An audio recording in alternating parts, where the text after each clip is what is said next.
निश्चितवानरजीम बिस्मिल्लाहिर्रहमानिर्रहीम।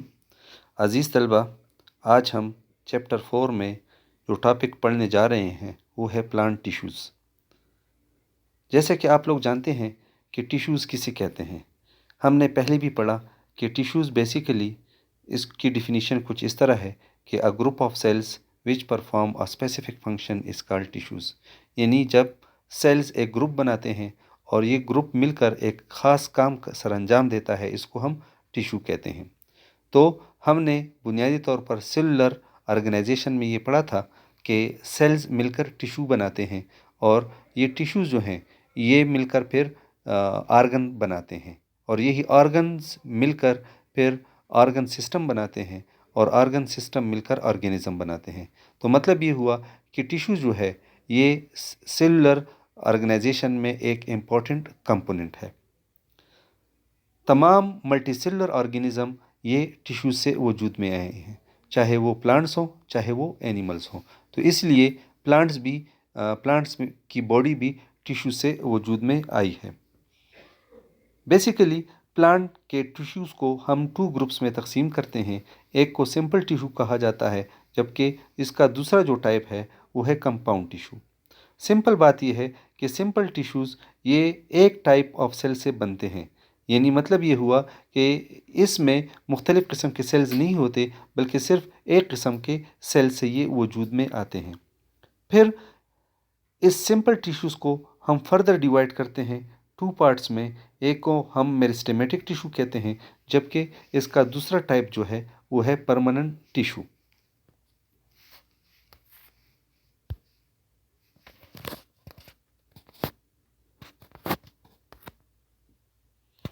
Meristematic tissues और embryonic tissues जो फर्स्ट टाइप है, इसमें हम देखते हैं कि बेसिकली ये टिश्यूज़ ऐसे टाइप ऑफ सेल से वजूद में आते हैं जिनमें डिवीज़न की एबिलिटी होती है। यानी ये सेल जो हैं ये डिवाइड और रीडिवाइड हो सकते हैं, इनकी ये खासियत होती है। इसके अलावा ये सेल जो हैं ये एक जैसे होते हैं, मतलब ये हुआ कि इनका साइज़ एक जैसे होता है, इनकी शेप एक जैसी होती है। इनका साइटोप्लाज्म जो है वो डेंस होता है, मतलब ये गाढ़ा होता है। इनका सेंट्रल न्यूक्लियस होता है। अमूमन जब हम प्लांट सेल की बात करते हैं तो उनमें न्यूक्लियस जो है ये साइड में होता है, क्योंकि वहाँ पर वैक्यूल्स बड़े होते हैं परमानेंट टिश्यूज़ में। लेकिन यहाँ पर जो न्यूक्लियस है वो सेंटर में होगा और इसमें या तो वैक्यूल एब्सेंट होगा या छोटे इसमें वैक्यूल होंगे। इन मेरिस्टेमेटिक टिश्यूज़ के सेल वॉल जो हैं वो भी क्या होंगे, थिन होंगे और इन सेल्स के दरमियान स्पेस जो है ये नहीं होगा।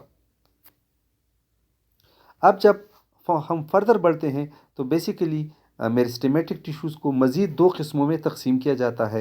एक को एपिकल मेरिस्टेम कहा जाता है, जबकि दूसरे को हम इंटरकैलरी मेरिस्टेम कहते हैं।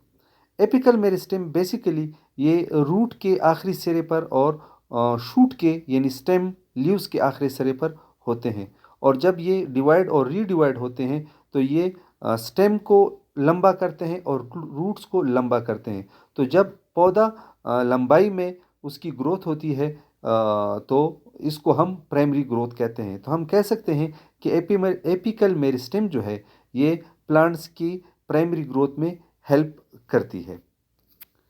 जब हम लेटरल मेरिस्टेम या इंटरकैलरी मेरिस्टेम की बात करते हैं तो ये बेसिकली रूट और शूट के लेटरल साइड पर यानी साइड्स पर ये मौजूद होते हैं, और जब ये डिवाइड और रीडिवाइड होते हैं तो ये इन रूट्स और स्टेम की थिकनेस यानी मोटाई में इजाफा करते हैं, और ऐसी ग्रोथ जिसमें स्टेम और रूट जो है ये मोटा हो तो इसको हम सेकेंडरी ग्रोथ कहते हैं। तो हमें ये पता चला कि एपिकल मेरिस्टेम वो प्राइमरी ग्रोथ यानी ग्रोथ इन इलांगेशन में हेल्प करती हैं, जबकि लेटरल मेरिस्टेम जो है ये सेकेंडरी ग्रोथ यानी ग्रोथ इन थिकनेस में इन्वॉल्व होते हैं। जब हम बात करते हैं सिंपल टिश्यूज़ में, तो पहला हमने मेरिस्टेमेटिक टिश्यूज़ पढ़ा और दूसरा जो है वो परमानेंट टिश्यूज़। ये बात आप जहन में याद रखें कि बेसिकली ये परमानेंट टिश्यूज़ जो हैं ये वजूद में आते हैं किससे, मेरिस्टेमेटिक टिश्यू से। यानी मेरिस्टेमेटिक टिश्यूज़ जब डिवाइड और रीडिवाइड होते हैं तो वो पीछे अपने पीछे परमानेंट टिश्यूज़ को छोड़ जाते हैं। अब परमानेंट टिश्यूज़ जो है ये इनकी क्या खासियत होगी? सबसे पहली बात ये होगी कि ये जिन सेल से वजूद में आए हैं उनमें डिवीज़न की एबिलिटी जो है वो ख़त्म हो जाती है। ये प्राइमरी मेरिस्टेम से वजूद में आते हैं और बेसिकली अगर हम देखें तो इनमें या तो खुराक स्टोर होता है या ये प्रोटेक्शन करते हैं या फूड स्टोरेज करते हैं। इसी लिहाज से परमानेंट टिश्यूज़ को हम फर्दर डिवाइड करते हैं एपिडर्मल टिश्यूज़ में, ग्राउंड टिश्यूज़ में और सपोर्टिंग टिश्यूज़ में। पहले नंबर पर जब हम बात करते हैं एपिडर्मल टिश्यूज़ के बारे में तो बेसिकली एपिडर्मल टिश्यूज़ जो है जैसा कि नाम से ज़ाहिर है AP mean above and derma mean skin, तो रूट, स्टेम, लीव्स इन तमाम का जो फर्स्ट लेयर ऑफ टिश्यूज़ है इसको हम एपिडर्मल टिश्यूज़ कहते हैं।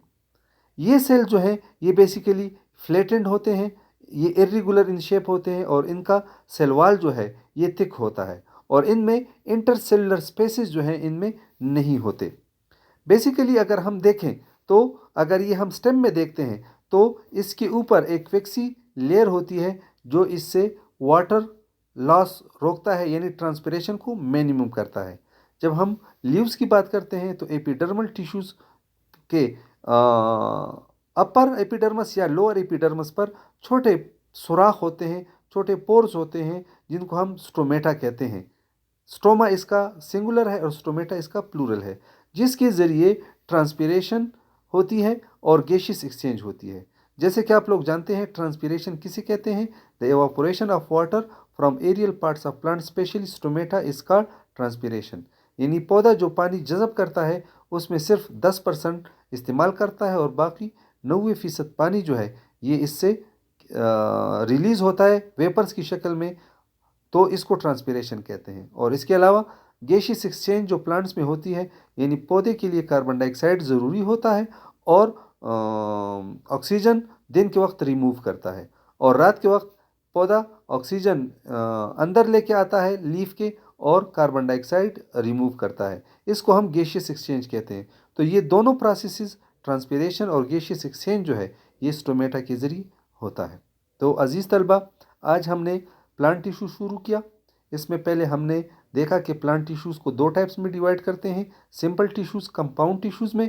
फिर हमने ये पढ़ा कि सिंपल टिश्यूज़ जो है ये सिमिलर सेल से बनते हैं। फिर इनके दो टाइप्स हैं, मेरिस्टेमेटिक टिश्यूज़ और परमानेंट टिश्यूज़। फिर हमने मेरिस्टेमेटिक टिश्यूज़ के दो टाइप्स पढ़े, उसके कैरेक्टर्स पढ़े और परमानेंट टिश्यूज़ में आज हमने एपिडर्मल टिश्यूज़ के बारे में पढ़ा। इंशाल्लाह हमारी नेक्स्ट क्लास में हम परमानेंट टिश्यूज़ के जो दो टाइप्स रहते हैं, ग्राउंड टिश्यूज़ और सपोर्टिंग टिश्यूज़, इसके बारे में पढ़ेंगे। आपके सुनने का बहुत बहुत शुक्रिया। अपना ख्याल रखिए। इन दिनों कुवैत के SOPs का ख़ास ख्याल रखें। बाहर घूमने फिरने से अपने आप को बचाएं और मास्क का इस्तेमाल लाजमी तौर पर करें। जज़ाकल्लाह। अस्सलामु अलैकुम।